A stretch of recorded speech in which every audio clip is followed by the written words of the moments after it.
So now that the coil has been installed and I've checked that it at least sparks when the engine turns over, I'm going to move on to, well, the simplest thing to change, which is the regulator. It should be a simple bolt-in replacement.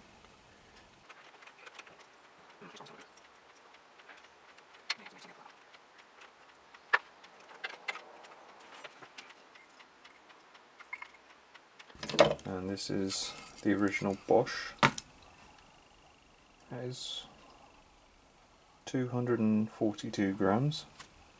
Back to zero. Yep. And this is the new EnDuraLast regulator. Oh, okay. It's a lot lighter. Well, not that it will make any difference.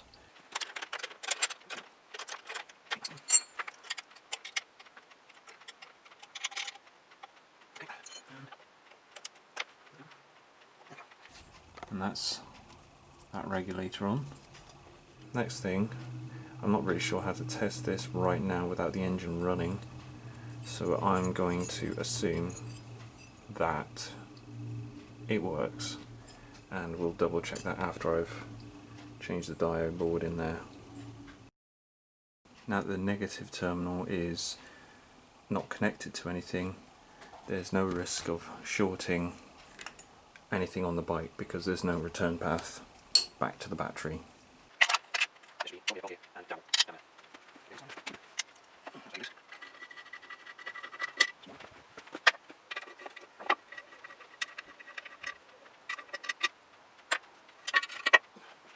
This is the diode board that has to come out and which we're replacing. These bullet connectors are from the ignition sensing board. 1, 2, 3, 4, I think that's it, 4mm Allen bolts to undo. And we've got a load of connectors to unconnect. I see one there, one there. I don't know what that pipe's for. No idea. Oops. There should be more than 2. We'll find out. That's coming off the alternator here. I think it's a 3-phase alternator. Yeah. I don't know where that goes. I think that goes out. I don't know where it's going. Must be in behind the diode board. And that must be the taps. Now that's feeding. That's exciting the alternator. These here, one is anyway. Then I don't know where this is coming from. One must be a sense. No idea. I know, we got one there which is feeding one brush, one there feeding the other brush. I don't know what this is. Oh, it's the neutral of the alternator. Yeah, this will be connected in a star formation. So yeah, that's the neutral of these. That's the neutral of these 3 windings. Then this neutral goes off to, I guess, ground, I suppose. Yeah. Or at least back to, where is it? The regulator. Jimmy? Jimmy.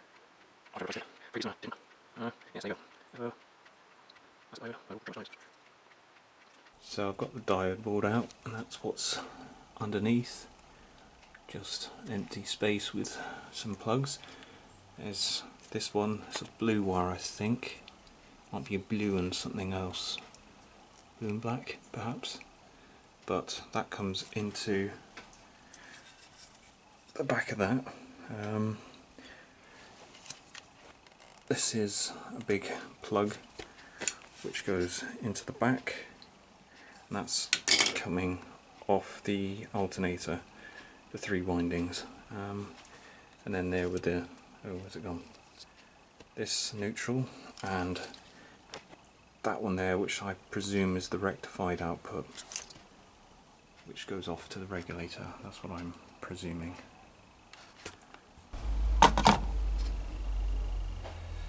Old one is 146 grams. I think the new one's heavier because it's got a bigger heatsink. Yeah, it's definitely heavier. Oh no. Oh, yeah, it is. 172. Oh. I have to figure out what the hell it means by timing cover post.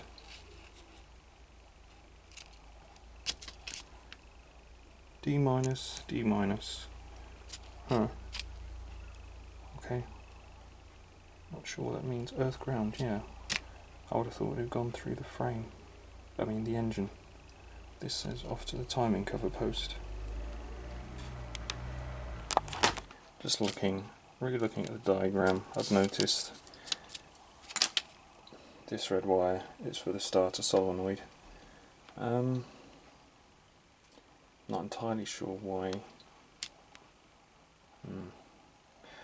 Oh, I think I've realised what that's for.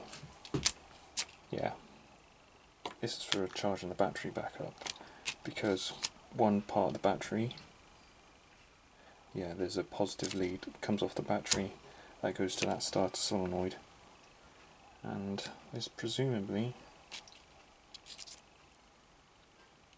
goes back to the battery. No, that doesn't make sense. That doesn't, oh no. What? B plus.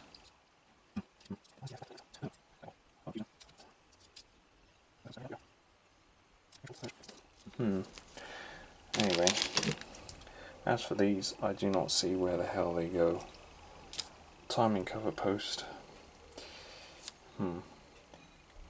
Considering earth ground, I've really got a feeling I do not need these, because this is also, where's that box? Yeah, I've got a feeling that's possibly referring to Moto Guzzi's, because there is nowhere where these wires go. It's difficult one-handed, but this one here is the lowest mounting point of the diode board, and as you can see by the end of that green lead, there's just nothing for it to connect to. Maybe it refers, I can't quite see it, to that point there, because that's the timing cover bolt, except these holes are too small for the timing cover bolt. I really don't think I need these. I think these are for Moto Guzzi's, so I'm not using them. Right, I need to put this one in the bike and that one. Yeah, I'll do that first. Mount that up. Yeah, mount this up, and then I'll go and do this final lead to the starter solenoid. So I think I've figured out what's going on here. The regulator is changing the field strength of the rotor. Out comes an AC voltage, which has been adjusted directly by these by the regulator. Diode board rectifies that AC, and then it goes out via that wire. The DC comes out that wire to the starter solenoid, which in turn goes to the battery and charges the system and powers the rest of the bike. I think it will have some ripple in there, because I do not see any capacitors in the diode board, and it would have to be huge capacitors. And in effect, the battery is a capacitor, so that will smooth out the ripples. That's what's going on. Yeah, that makes sense now. To now move on to, well, putting the diode board in. I need to connect these wires up. Although it goes UVW,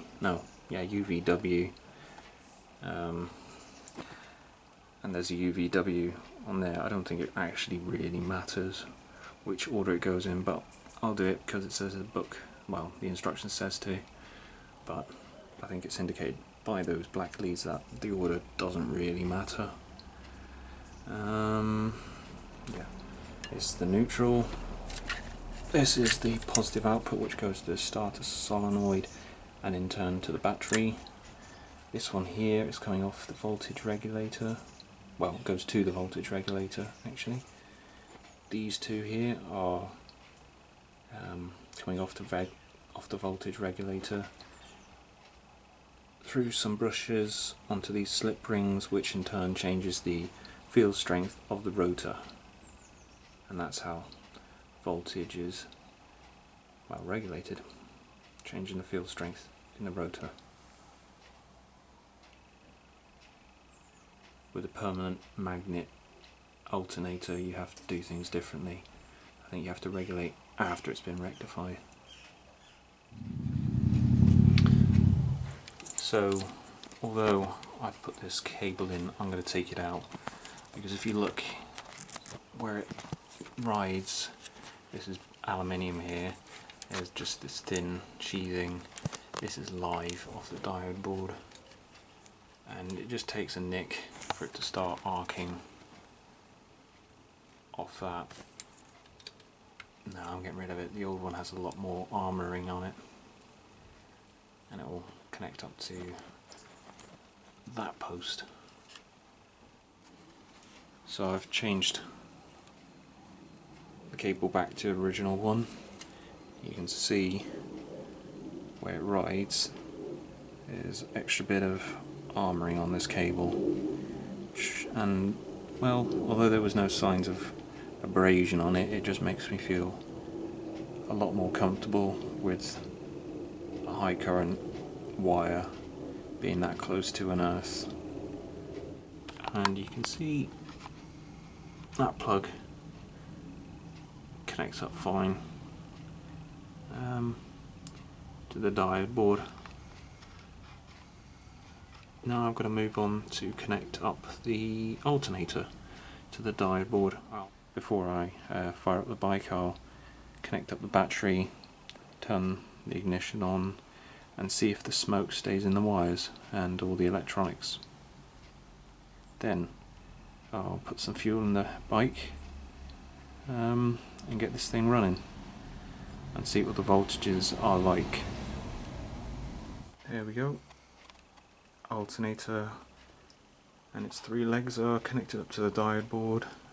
The Y or the neutral is connected, and I haven't touched the regulator cables going into the rotor.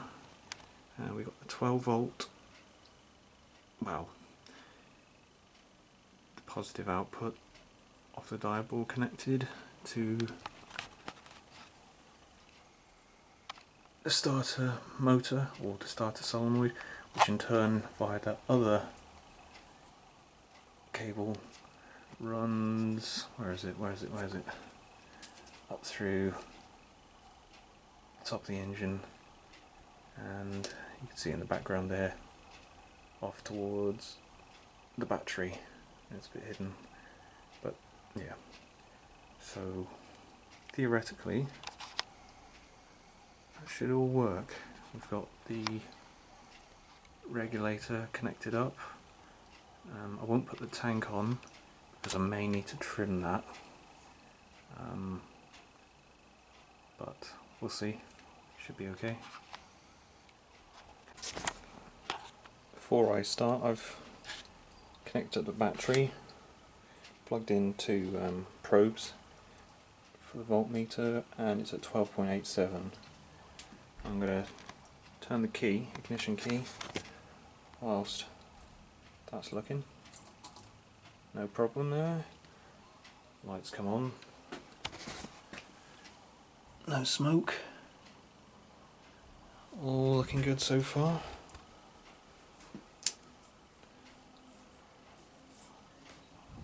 Nothing's warm there. I mean, this is all pretty basic electronics. It's not, well, it's not electronics really, it's electrical stuff.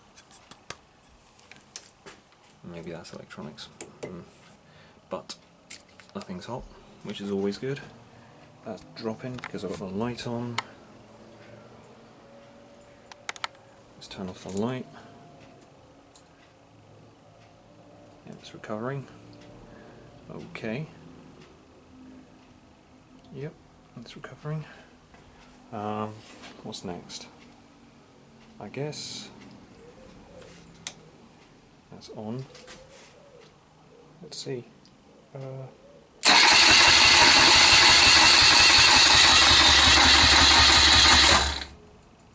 That's to be expected. No smoke. Okay, now I'm going to put some fuel in the bike. I'll put some to fill the bowls up because I want the tank off. Then try and get this bike started. Battery's almost recovered. We've got some fuel in there. Uh-oh, battery's about to die. Choke's on. Let's get this started.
So that's all charging correctly. I think the initial switching on when it gets to the higher revs is intentional. I do remember reading something about that, but I thought it would keep doing that once the bike is started. But that'll do for now.